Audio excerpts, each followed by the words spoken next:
Hello and welcome to the Bolingbrook Good Neighbor Rent Lease Program training video. For the next hour, we'll be talking about what it takes to be a good landlord, manager, or property owner in the village of Bolingbrook. With me today are Chris Prohut, Mike Rompa, and Randy Cainrath from the Bolingbrook Police Department. Chris, why don't you tell us a little bit about how the program came into being? Sure. The program was modeled in part after other successful nationwide programs. The first one was successfully developed at the Mesa, Arizona Police Department in 1992. This started a real national movement. There are several important differences. Part of the Good Neighbor program of this course is that the community be crime-free and that we minimize the opportunity for criminal activity. A big part of being a good neighbor is community-minded thinking as well as a proactive practices by landlords. Unique feature about this program is it's Bolingbrook's own program. It's designed by the community to fit our specific needs. There's similar programs run through other communities within the state: Schaumburg, Naperville, Carpentersville, Palatine, Normal, Round Lake Beach, and Rockford, to name a few. They've all had great success with the program, and it really helps both apartment managers and landlords.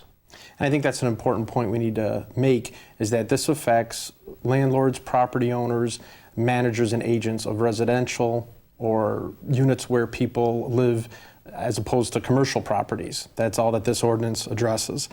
We also want to remind people that when they get into the business of managing properties, they really need to consult with an attorney before they make some big decisions. The laws can be somewhat complex, especially when we start talking about federal housing law. Which brings me to another point.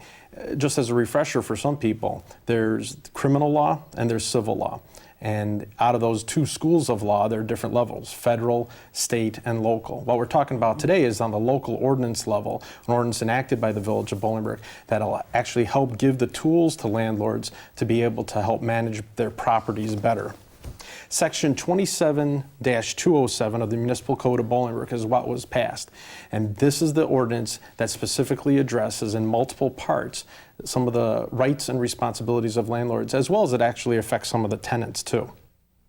There are 5 basic parts to the program: the landlord lease, the landlord training, this video, mandatory lease addendums, inspections, and good neighbor accountability.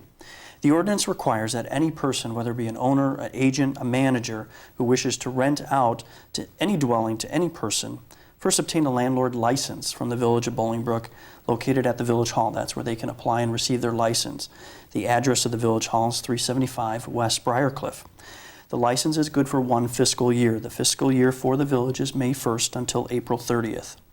The owner must certify that they've viewed this training program, and the video will be available on the internet, www.bolingbrook.com.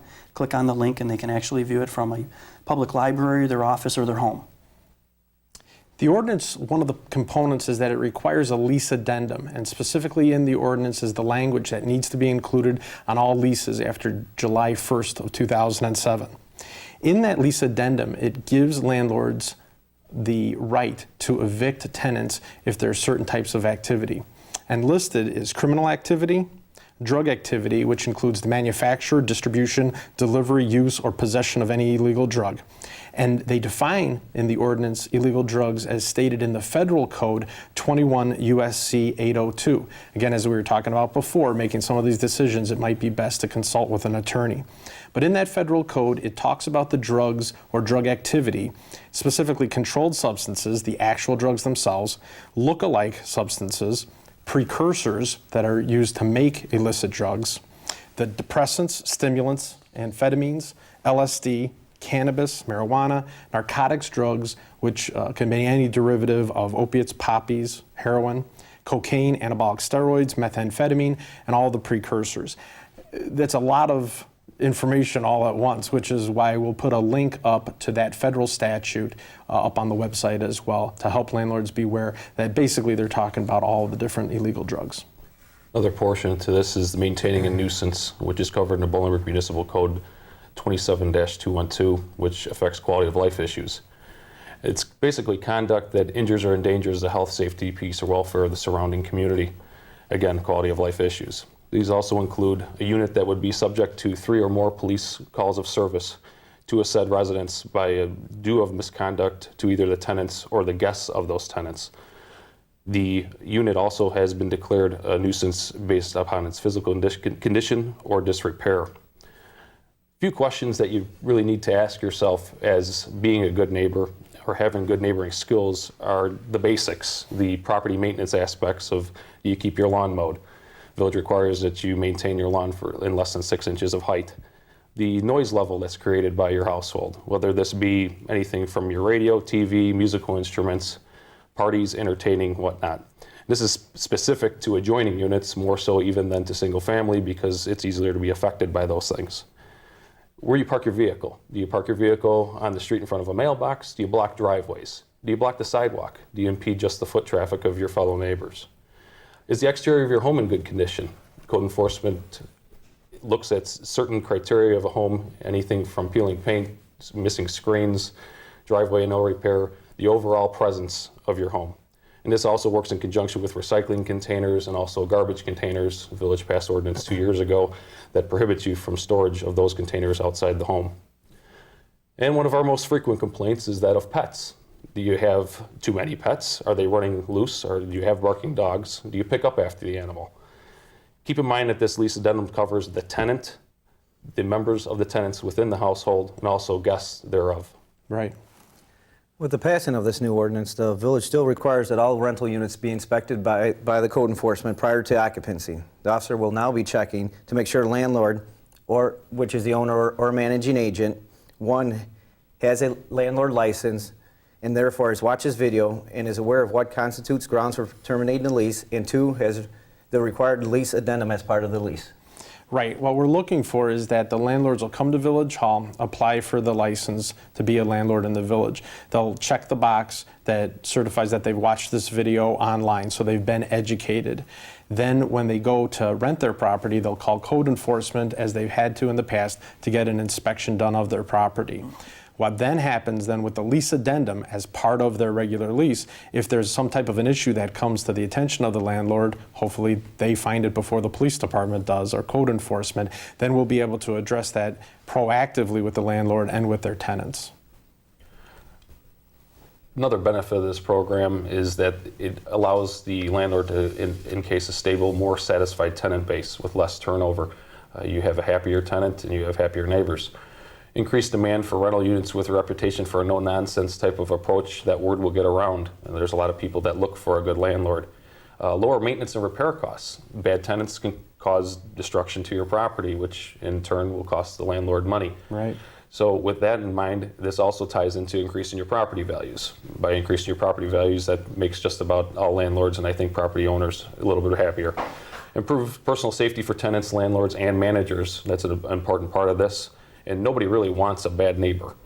When criminals and other destructive tenants, bad neighbors operate out of rental property, the whole neighborhood suffers and landlords pay a high price.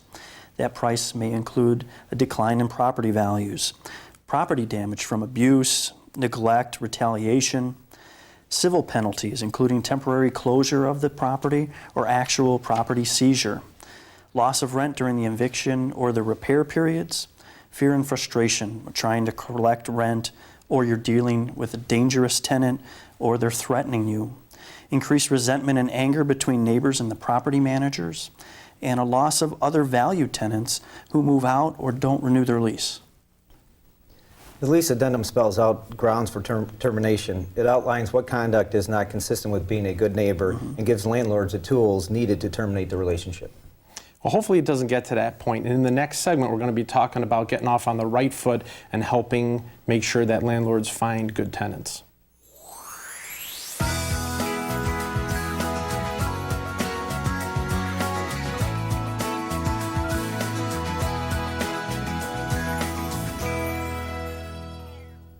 In this segment, we're going to be talking about first things first, or helping to find the right tenant.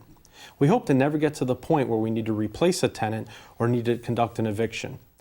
We want to make sure that landlords spend time on the front end doing a good background check and researching their tenants so that they get good quality tenants into their rental properties so that they never have to enact any provisions of the lease addendum.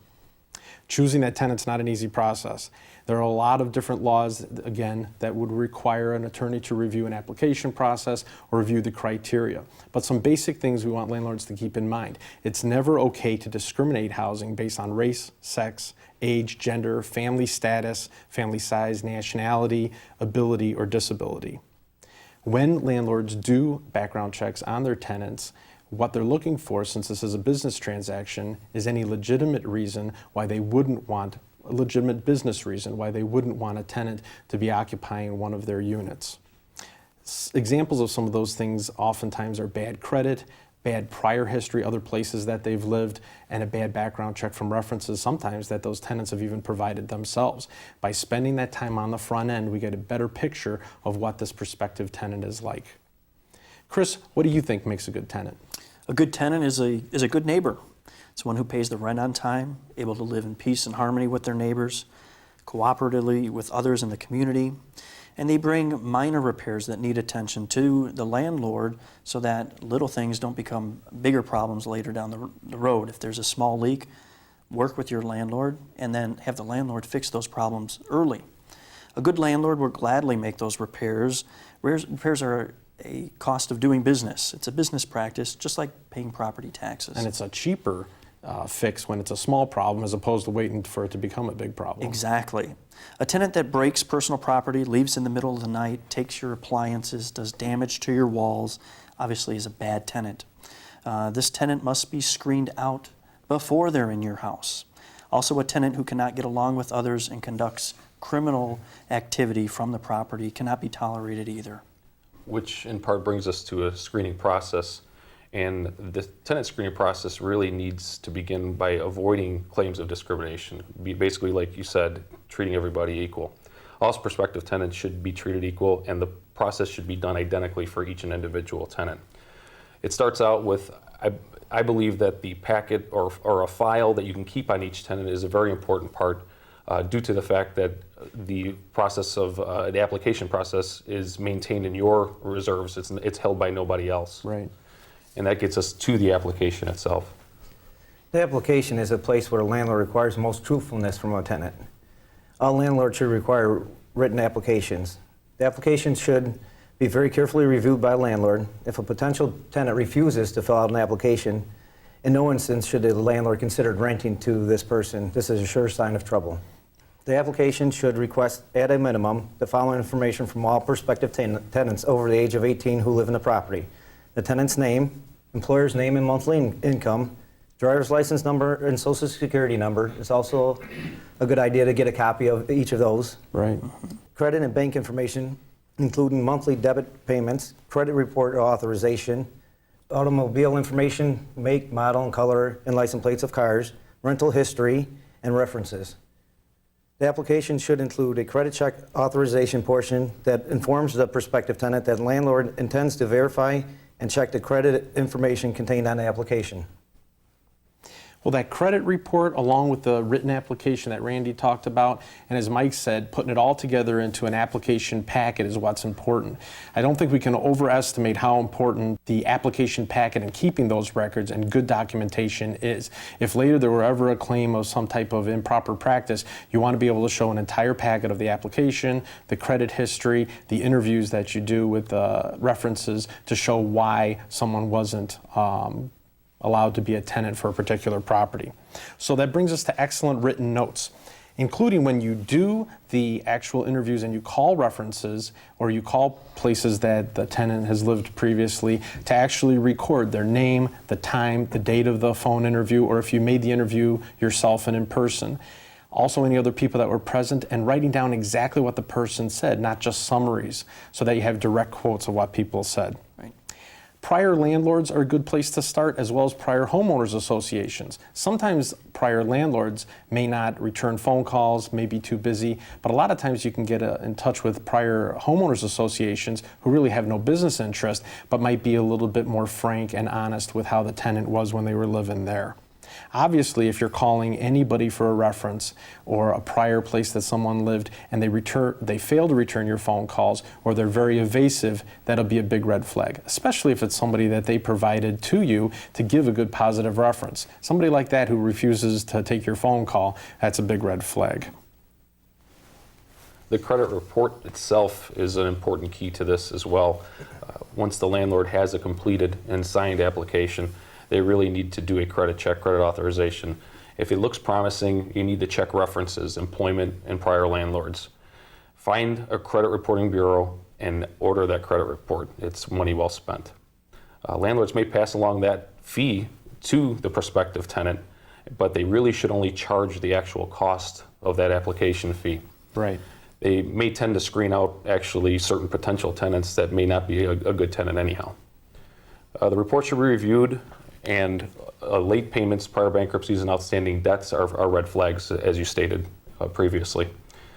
Do not disclose prior evictions or landlord information on credit reports. They will not do that. Mm-hmm. Some may bring up past credit history problems, but normally landlord information is excluded, rarely reported. It's just basically a general guideline of creditworthiness is what you're going to get from a credit report. And this is a person you're providing a service to, you're providing housing, so this is a customer, and when landlords do these credit checks, what they're looking for is a good customer who's going to be able to pay their rent on time.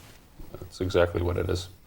The credit report could turn up a valid reason to reject a prospective tenant as well, so you have to be ready for that. Also, the Fair Credit Reporting Act does require that the landlord notifies where they got this information from.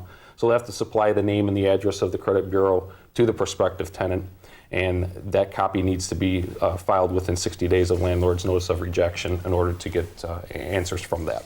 Okay. And landlords must make sure that the tenants have the means to pay their monthly rent. And when they get this information from the credit bureau, take some time to look at it. How much debt are they actually carrying for student loans, vehicle loans? And don't always assume that since they make a lot of money, or it seems like they make a lot of money, that they will still pay you on time. It may be a fallacy. Actually, somebody with a lower amount of income with a lower debt to ratio might be your best tenant. Right. So you need to look closely at those. As for the security deposit, landlords should get, at an absolute minimum, at least 1 month's security deposit up front along with the first month's rent. Any tenant who cannot come up with the security deposit, another big red flag that should pop up in your head.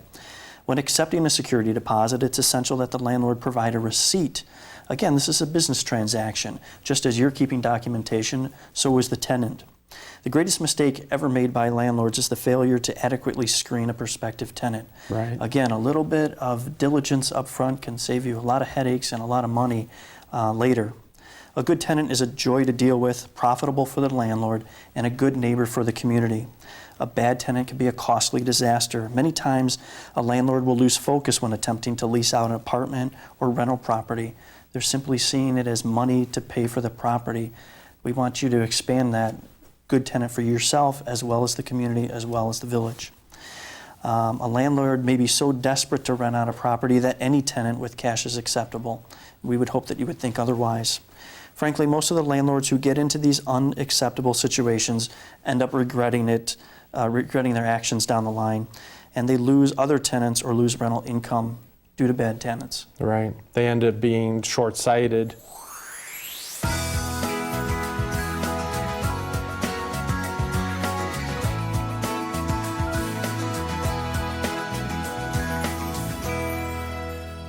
In this next segment, we'll be talking about what landlords can do to keep an eye out for criminal activity on their property. Mike, what are a couple of things landlords should, I guess, be wary of or keep an eye out for? Well, I think they should trust their instincts. If you're onto something that you think that might be a problem, there's a good chance that there may be. Investigate that problem and see if you can come to a conclusion. Another thing is if there's other tenants complaining, neighboring tenants, if they're complaining about the property and bring it to your attention, don't ignore it. Act upon it. Document the type of activity that you're seeing, the type of activity that's being brought to your attention. Again, as you stated earlier, Tom, documentation is key to success with this program as well. It is. Contact the police department. That's what we're here for. The Bolingbrook Police Department does have tools, and we have records that we can assist the landlords into possibly eradicating a problem. Another tool is the Freedom of Information Act that they can access information through. Of course, what's suspicious, though? How do we deem suspicious activity? Excessive foot traffic in and out of a residence, loitering in and or around the property, consuming intoxicating beverages in public. If they're that bold, obviously they are there to cause a problem. Begging, disorderly conduct, interfering with foot traffic or vehicular traffic, we've seen. Frequent unusual traffic patterns such as stopping, entering, and leaving, a lot of foot traffic coming in and out of the house in that manner. Traffic that frequently stops and the resident comes out to visit a vehicle and then immediately goes back into the property. Threats of intimidation is a nice, easy sign. People bring valuables into the home, TV, VCRs, bikes, and never leave with anything, but there's constant flow of property being brought in. Leaving empty-handed is better stated. The open exchange of drugs and money, the deliberate act of, Obviously. is obvious, correct. Truancy, kids not going to school. The presence of lookouts, if somebody's just hanging around a residence with really no being and not making contact with anybody, just kind of looking around and hanging. Right. Higher levels of security, which might sound ironic, but having large fences or cameras posted, the type of animals, if they have different types of dogs, the fencing and dogs is a key hint. Blacked out windows in the residence is another feature. Increase in police enforcement calls on the premise. I'm not talking about neighborhood patrols where they're patrolling throughout the area. Right. I'm talking about at that set address where you see the police officer actually leave the vehicle to approach that address. Damage, trash, noise, unmowed grass, loud music, all telltale signs of unwanted activity. And all of these things, I think we should point out, could be innocent behavior. Just because somebody has a lot of people walking up to their house doesn't mean that they're a criminal. Just because there are kids in the neighborhood doesn't make them a criminal. Kids home in the middle of the day during June and July during summer break is innocent activity. Kids home on a regular school day, however, could be an indication of truancy. So I think one of the things we're talking about is that there are patterns of behavior or behavior that sometimes may look innocent enough, but if, like you said at the beginning, if there's a suspicion, you need to follow your instincts and you can go ahead and you can phone the police department, have them come and check it out. If it turns out to be criminal behavior, the police are the experts and are going to be able to tell. Thanks, Mike.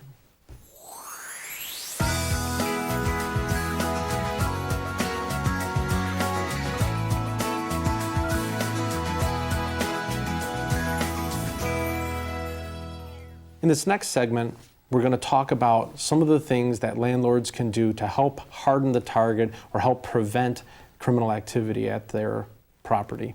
Chris, there's this concept out there or this theory of CPTED. CPTED. What is that? CPTED is the acronym for Crime Prevention Through Environmental Design, and it's based upon the principle that proper design and effective use of the built environment can actually lead to a reduction of fear and incidence of crime and an improvement in the quality of life. The principle is simple. Manipulate the environment to produce behavioral effects that will reduce crime. And there's three overlapping strategies in CPTED. There's the natural surveillance. People using a designated space for a legitimate activity, such as pedestrians walking down the sidewalk, kids in the park. These people offer natural surveillance, which increases the likelihood that criminal activity will be observed. Criminals are more likely to commit their crimes in an environment where they don't feel that they're being watched or that they won't be caught. How can we accomplish this? What can your tenants and you do to get a natural surveillance? Leave the window shade open. Look out your window, see who's around. Use passing traffic as a surveillance asset. Talk to your neighbors if you're gonna have them leave on a vacation. Hey, can you watch my house? Be observant of what's going on. Don't just live within your four walls. Create landscape designs that allow people to see your property. Obviously, we want privacy as well, but we don't want overgrown trees, hiding places where people can then break into your house. It's like trying to find a balance then between privacy and also people being able to keep an eye on what's going on. Correct, you've got it, exactly. People say, well, I'll put up a lot of lights around my house. Well, actually, too much light can be too bright. You get a glare off of the light, or it casts shadows. Again, dark places where people can hide. Place lighting along pathways and other pedestrian use areas at the proper height. Then you also have natural access control. This can be achieved by ensuring that entrances are visible, clearly defined, well lit, over places like your front door, light up your garage, leave your porch light on in the back. Eliminate design features that provide access to roofs and upper levels. Use a locking gate between your front and your rear yards. Again, there are certain barriers that are public. There are semi-public, which would be like the stairs going to your house. And then there's obviously a fenced-in yard where the public shouldn't be. Natural territorial reinforcement. Again, proper maintenance is an expression of ownership of the property. Talk to your tenants about if you have a very nice aesthetically pleasing house that you're renting, whose responsibility is it to trim the trees and mow the grass? Probably should fall on the tenant. Make that known, although it may not normally be stated. Right. You may want to take that extra step. Deterioration, if they let the grass grow, if they don't replace the light bulbs, if things get overgrown, deterioration indicates less control by the intended users of a site, and indicates a greater sense of disorder, that it's an acceptable practice. They give an example of the broken windows theory, and it's a valuable tool in understanding the importance of maintenance. Consider a building that has a lot of broken windows. If the windows are not repaired, there's a tendency for vandals, to break more windows, to then break inside the building, to then become squatters. So it sounds like good common sense that if you pay attention to the little problems, that prevents them from becoming bigger problems. Tom, that's it exactly. If you see litter on the sidewalk and nobody picks it up, it's going to be, again, an acceptable practice that more garbage will then appear. So if you see the small problems, attack it right away to prevent the bigger problems like you had stated. And the Bolingbrook Police Department is happy to come out to do a security inspection of your house, to point out certain things that you may just overlook, and to help you. Again, we're in a partnership together.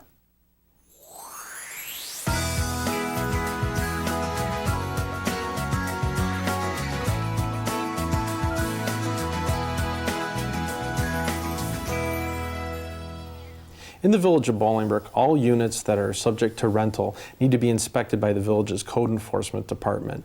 Randy, what are a couple of the things that code enforcement is looking for when they do these mandatory rental inspections? Well, the first thing that's going to happen before we do the actual inspection is the agent or the owner is going to call code enforcement, give us at least 24-hour notice to get out there to set up a time to get the inspection done. The inspections usually take about 20 to 30 minutes on average. And before we go out there, we're going to make sure the agent is licensed, that they watch this video. There's a lease addendum that's going to be attached to the rental contract. Occupancy permit's going to be filled out, stating who's going to be living in the unit, moving into it. We're going to check if there's an association in the area that the house falls under. We're going to make sure that they're current with their association dues and that there's no rental cap put on that association. Some associations have rental caps where they limit the amount of rentals in that area. And then once we get out to the house, we're going to inspect the interior and exterior of the unit. Exterior, we're going to check for grass, accessory structures like detached garages and sheds, make sure they're all up to the current standards and that.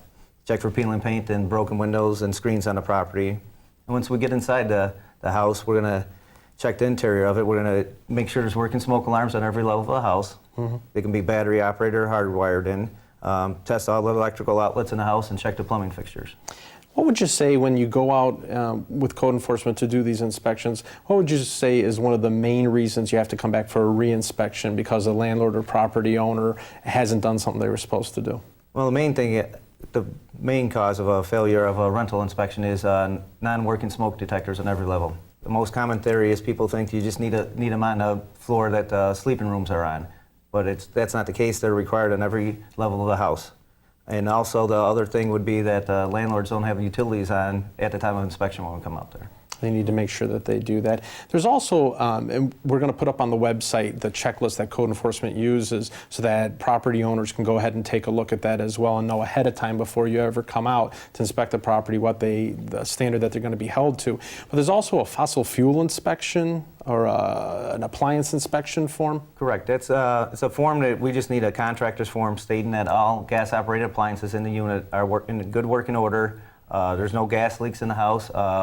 The furnace is working properly. There's no cracked heat exchangers, no carbon monoxide leaks inside the house. So property owners, managers, and agents should make sure first that they're licensed by the village, that they've watched this video in order to get their license, that their lease contains the lease addendum. Then they need to call code enforcement 24 hours ahead of time to make an appointment, look online for the checklist ahead of time so that they can make sure that their unit's in compliance, and then code enforcement will come out, they'll do the inspection. Correct. The main thing is to allow enough time in case there is a failure for the inspection. A lot of times landlords call us on a Thursday or a Friday, say, I got tenants coming in this weekend to move in, and we find some deficiencies in the unit, and there's not enough time to get them fixed up and to get us back out to do another inspection before the tenant can move in. Good point. Good advice. Thanks, Randy.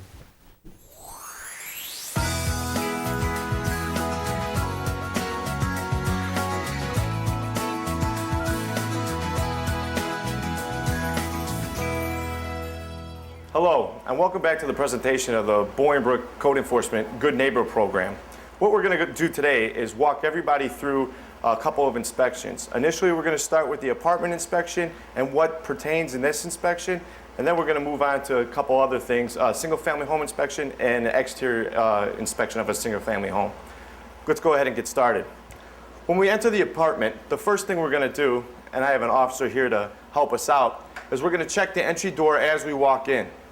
We're going to make sure that it opens and shuts correctly. We're going to make sure that the latch is tight and that the locks work. After that's done, as soon as we walk into the entry area, and in an apartment, there's only one required because there's only one per floor, and that's a working smoke detector.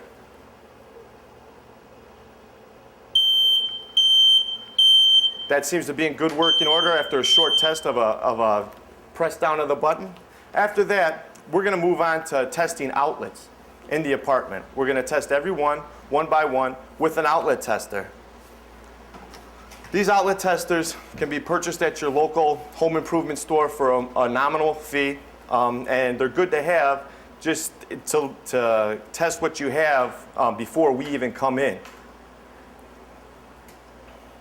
She'll get everyone done, make sure that the outlets are tight, and make sure that the lights correspond to a working grounded outlet.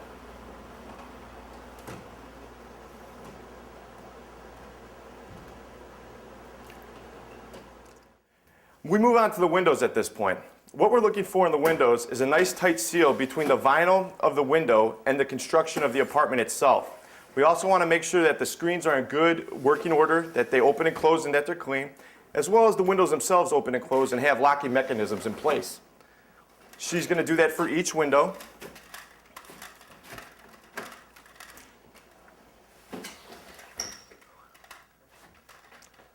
Once that portion is completed, we're going to make sure that the air conditioner is working. The air conditioner is a luxury item, but if it is present, it has to be working and in good condition. So what we're going to do, try and get it on its highest mode, make sure that it blows cool air, and that's good enough. We'll leave it on for the duration of the inspection and move on from there. In addition to all these components in the room we test, we're going to go ahead and get the measurement on the room itself. We do that by using a laser measurement device, and that's going to measure the length time to width and compute the square footage of the room for us. We do this for occupancy purposes.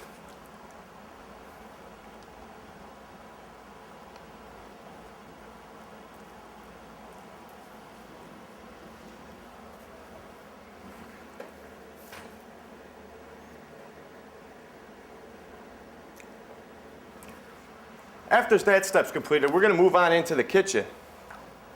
When we make our way into the kitchen, we're going to test all the appliances in the kitchen. First, we're going to begin with this stove here. We're going to make sure that all your burners are working.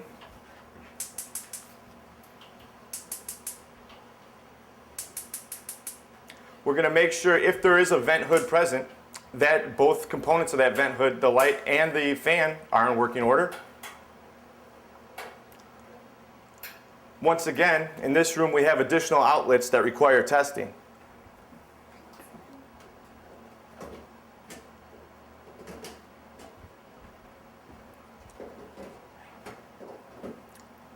Then we'll move on to Just start that over, then Okay. we'll move on to. okay. Then we're going to move on to the sink and the piping underneath the sink. We will run the water for a short period of time, check the skeletal plumbing underneath the sink, make sure that all the pipes are intact, no mold is present, and that leaks are not coming down.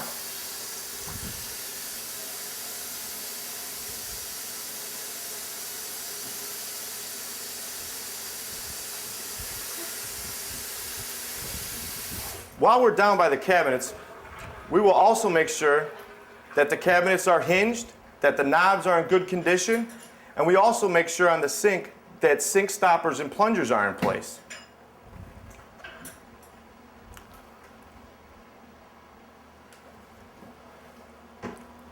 Then we'll check. Then we'll check the condition of the refrigerator to make sure that seals are tight, that it's cold,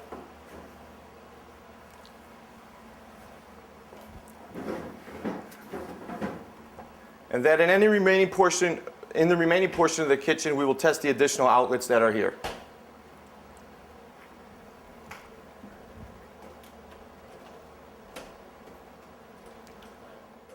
As we move on to the bedrooms, we're going to follow the same protocol that we established in the main living area. When we come in, we're going to make sure that the door opens and shuts and latches correctly.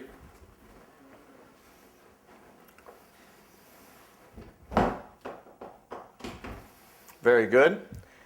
After that's completed, we're going to come in and we're going to make sure that the outlets in this room work again.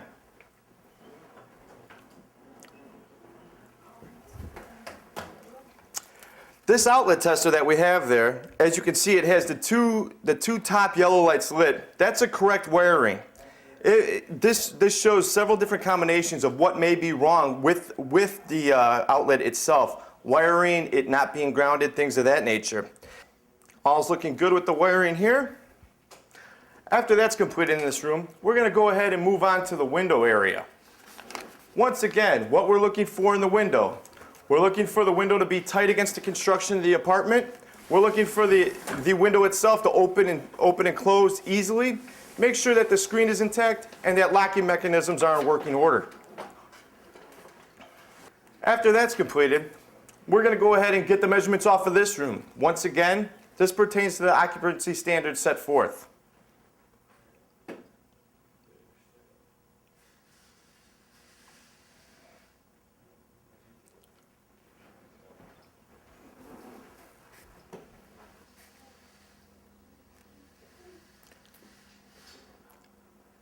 After the inspector gets that information, we'll move on to the closet area.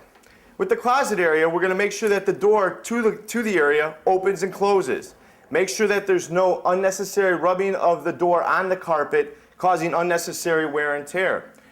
Making sure that all the guides and tracks are installed correctly. And then we're going to go on in, turn a light on. Make sure that we don't have any additional outlets in this area here, which we do not. And then we're going to go ahead and check the fuse box that's located in this closet. Oh, looks like they have a fuse missing in that fuse box there. I think it's up on that shelf there. If we could go ahead and insert that. That's an older style fuse box with a screw-in type fuse.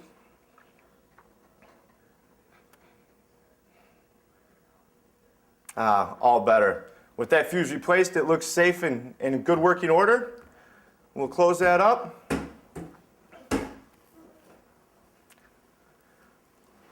Come on out, and then we'll move on to the next area of the apartment here.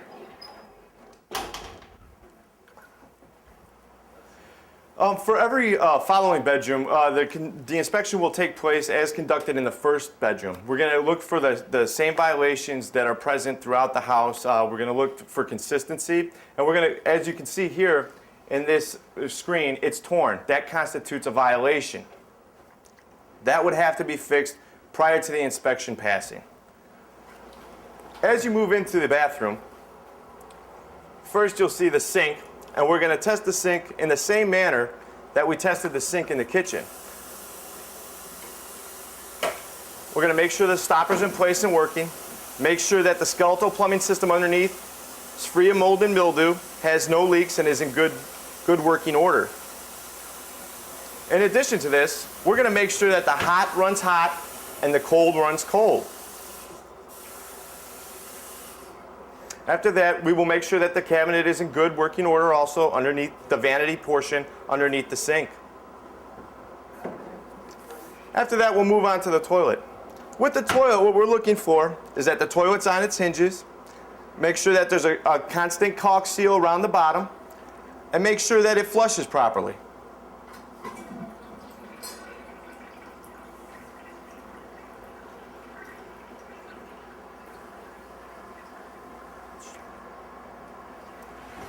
And when we get to the bathtub surround area, what we're looking for is their tub stopper in the base of the tub area. We're going to make sure that there is a curtain rod, a shower curtain rod present there. And then we're going to look for the absence of mold and mildew on the grout as well as the caulk line. Everything looks good here, so let's move on. Throughout the house, we also look for that your carpeting, linoleum, and whatever flooring else that may be present throughout the house is in good shape, free of stains, no burn marks, no pet odors, no pet dander, no pet hair. This is beneficial to the landlord as well as the tenant. The landlord knows what they had when they rented it out, and the tenant has a clean space available to them.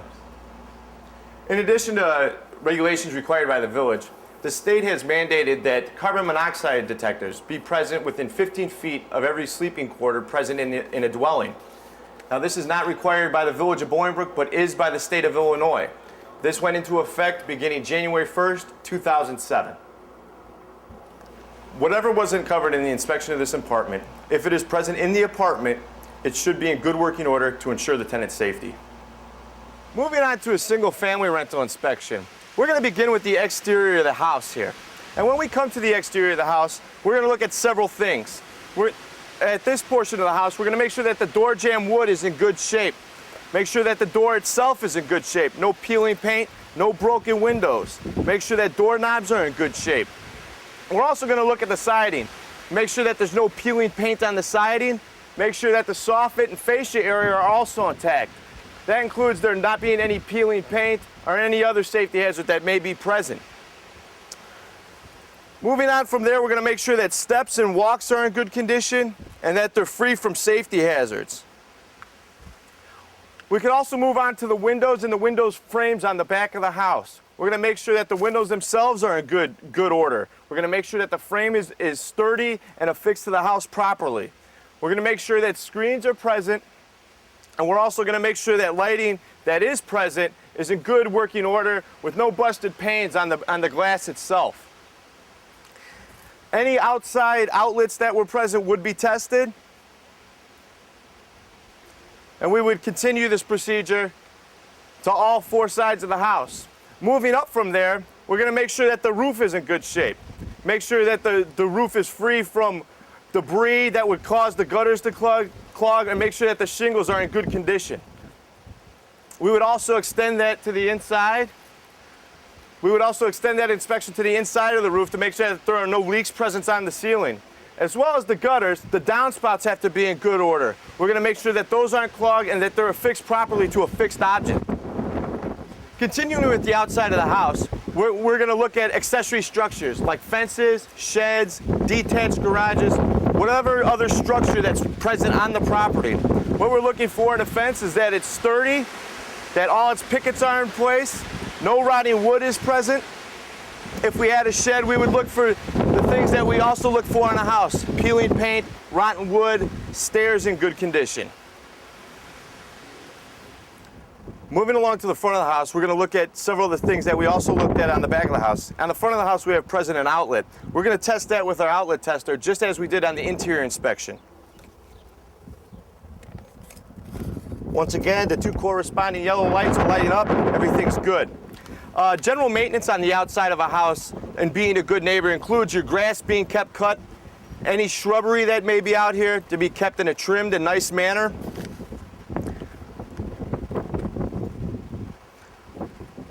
Once again, we're going to be looking at the windows for rotten wood, screens being in place, downspouts, gutters, roof, making sure that that whole system is not clogged and flowing freely. If there was a spigot on the outside of the house available, we would make sure that that is not leaking and not in disrepair. Another important aspect of the inspection on the exterior of the house is we want house numbers present, and that's for emergency vehicles so they can identify the address sooner. Another thing we look for before we begin the inspection on a single-family home is that all utilities are on and in working order. When we speak of utilities, we speak of a few things, mainly gas. With gas and gas-operated appliances, we're looking for a fossil fuel report. A fossil fuel report is something that has to be given to the inspector before the inspection begins. The fossil fuel report says that a licensed and bonded contractor within the Village of Bolingbrook has been out here to make sure that all your gas-operated appliances are in working order. That can be done by contacting our building department to get a licensed and bonded contractor within the Village of Bolingbrook. After that's done and we have that in hand, the inspection can begin. What we're looking for, especially on a water heater, we look for the water heater to have no leaks, be in good working order, have an overflow pipe that is 6 inches approximately from the ground. A drain present would be helpful. What we're also looking for on the furnace is that the filter is present and not overly dirty. As we're here, we notice that the switch plate for the furnace cutoff is not present. That would need to be put in place before this inspection is passed. Although not required, it is a good idea to have a smoke detector present in the area of your water heater and furnace apparatus. As we move to the opposite wall in the utility room, here's the circuit breaker box.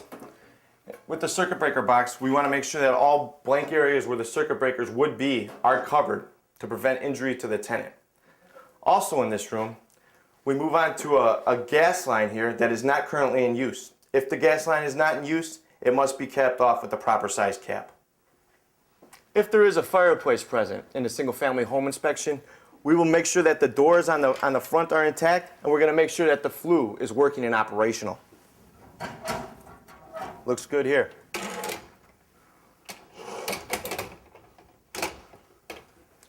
Now we move on to the kitchen portion of the inspection in our single-family home. Like any other inspection, we're going to start with outlets.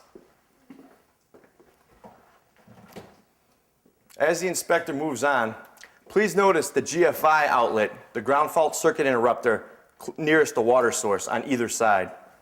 Now we're going to go on to the rest of the inspection for the kitchen. We're going to start with the sink. Once again, with the sink, we're going to make sure that all the skeletal plumbing underneath is intact, in good working order, no mold or mildew present, and has no leaks. We're also going to make sure that stoppers are present in each basin of the sink.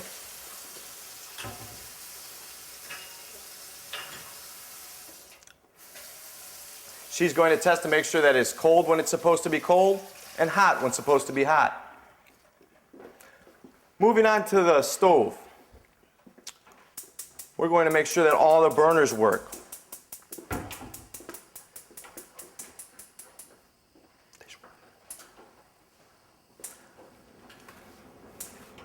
Then if there's a vent hood present, the vent hood must be working and in operating order. Looks good there. Now let's move on to the refrigerator. The refrigerator should perform up to its capabilities. It should keep food frozen up top on this one and cold down bottom. Make sure that the seals are tight when the doors are shut.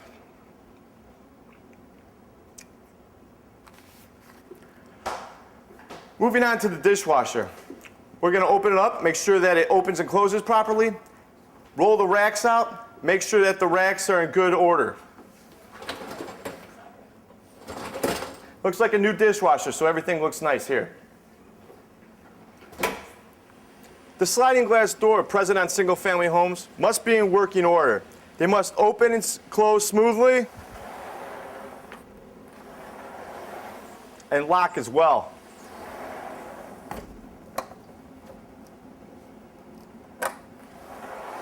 This door is in good shape. It shouldn't be much of a problem. Now moving to the wall surface area, where there are switches present, we need faceplates that are secured. Make sure that all the switches operate properly.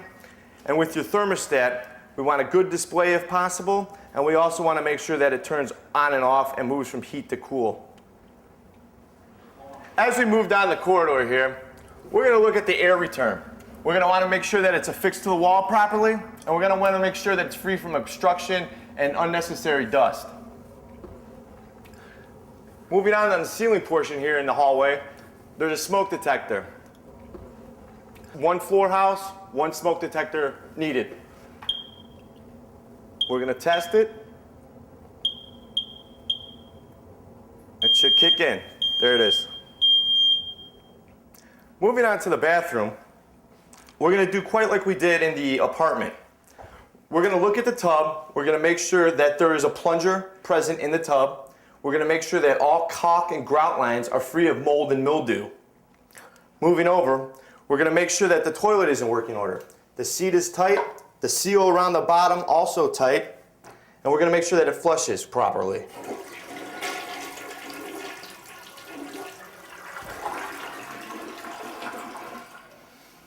Moving on to the vanity portion, we're gonna test quite like we did in the kitchen. We're gonna check the skeletal plumbing system underneath. We're gonna make sure that it's free of mold and mildew, no leaks, no exposed wires that may get wet. We're also gonna check the cabinet hinges and hardware to make sure that everything's in good working order. Back up top here, we're gonna make sure that the hot runs hot and the cold runs cold. Once again, we have GFIs here at the water source. Not required, but a very good idea. Also, in a bathroom like this with no window to exhaust the air to the outside, an exhaust fan must be present. Here in the bedroom of a single family home, we're going to conduct the same inspection that we did in the bedroom of the apartment. We're going to start with the outlets. Once again, noting the corresponding yellow lights lighting up, indicating a good grounded outlet. We will move on to the door, make sure that it opens and closes properly, and that the latch is intact. All good there. Moving on to things that aren't required, but if they are present, they must be in working order, i.e. the smoke detector.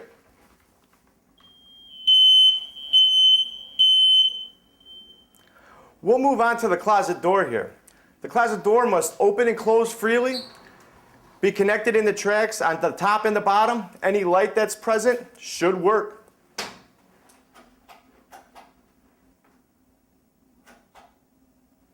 Fluorescents take a minute to warm up.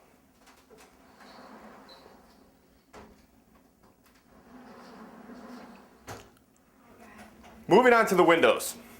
As in any other dwelling, we're going to make sure of a few things with windows. That they open and close properly. That the locking mechanisms work. We're going to make sure that screens are in place. And we're going to make sure that the frame of the window abuts up tightly to the frame of the house. Once again, with all rentals here in the village of Bolingbrook, we're looking for the landlord and agent to be properly licensed. And in that license, we're looking for the good neighbor lease addendum to be present on the lease that the tenant has with their landlord.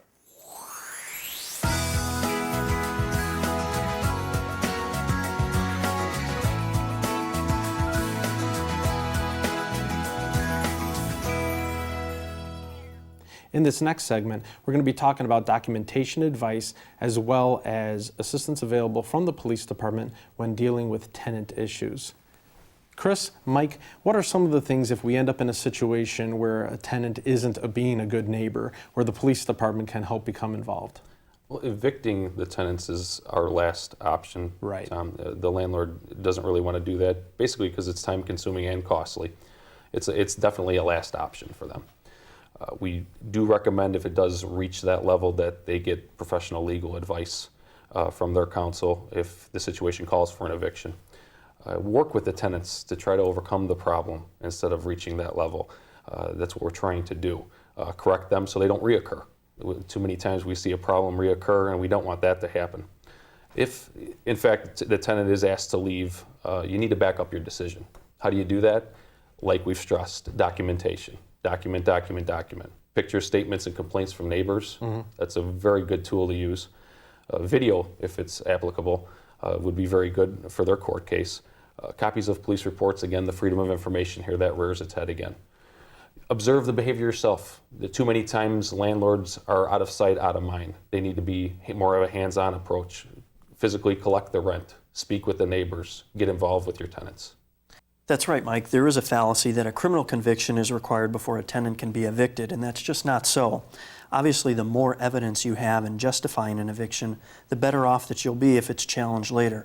Document, document, document. A criminal conviction is good evidence, no doubt, but so is an arrest, constant crime reports, constant calls to that house, and again, working with the police department, we can give you that information through the Freedom of Information request, how many calls we've had at your property during a certain time period. The courts tend to look at a bigger picture, a totality of the circumstances in cases such as this, and the police will help you gather those facts and support your position.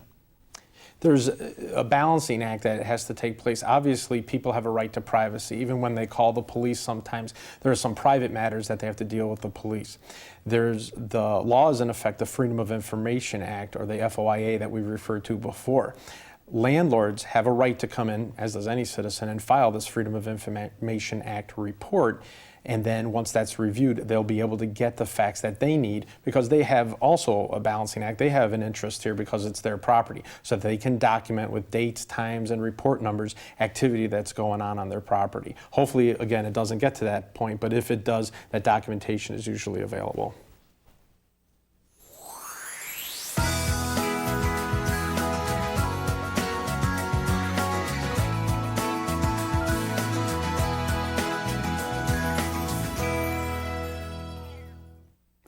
Part of the Good Neighbor program, of course, is that the community be crime-free and that we minimize the opportunity for criminal activity. A big part of being a good neighbor is community-minded thinking as well as proactive practices by landlords. The goal is to improve upon the quality of life. This program affects landlords, owners, agents, or managers of residential units, apartments, townhomes, or houses where people live, not commercial property or business space. And it goes into effect July 1st, 2007. There are 5 basic parts to the program. Number 1, a landlord license. Number 2, landlord training. Number 3, a mandatory lease addendum. Number 4, inspections. And number 5, good neighbor accountability. The program hopefully gives landlords the tools to better manage their operations. It also gives their leases the legal teeth to ensure only good neighbor tenants live in Bolingbrook. In the end, the property owner is ultimately responsible and will be held accountable in court for failing to rectify the problems if they had the ability to do so. We've talked today about the benefits of the program, including a stable, more satisfied tenant base, less turnover, increased demand for rental units, lower maintenance and repair costs, increased property values, happier neighbors, and happier tenants. In the segment about finding the good tenant, we discussed proper screening, due diligence, the importance of a complete application packet, relying on a credit check, security deposits, setting clear expectations and consequences, and a good background check involving going back 2 to 3 prior residents. We also discussed the warning signs of criminal activity, including loitering, truancy, complaints by other tenants and neighbors, the presence of lookouts, if there are any threats or retaliation present, increased police enforcement activity.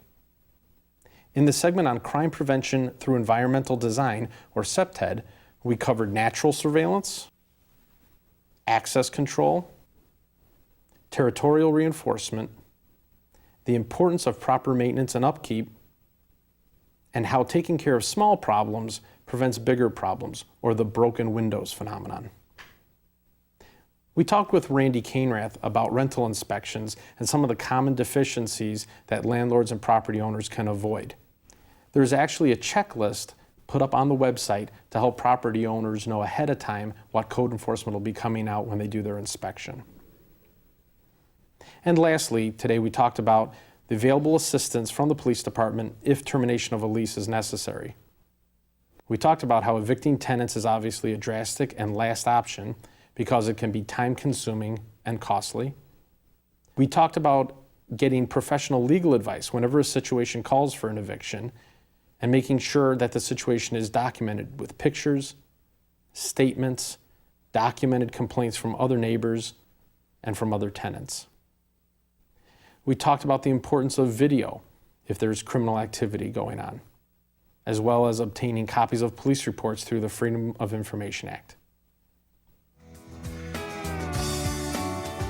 Unfortunately, we've run out of time. I'd like to thank my guests for their valuable insight and expertise, as well as all the people behind the cameras and in the booth from Bolingbrook Community Television. Remember, the Bolingbrook Good Neighbor Rent Lease program was designed with landlords, agents, and property managers in mind, working together with tenants and the village to ensure that everyone is a good neighbor. Thank you. So long.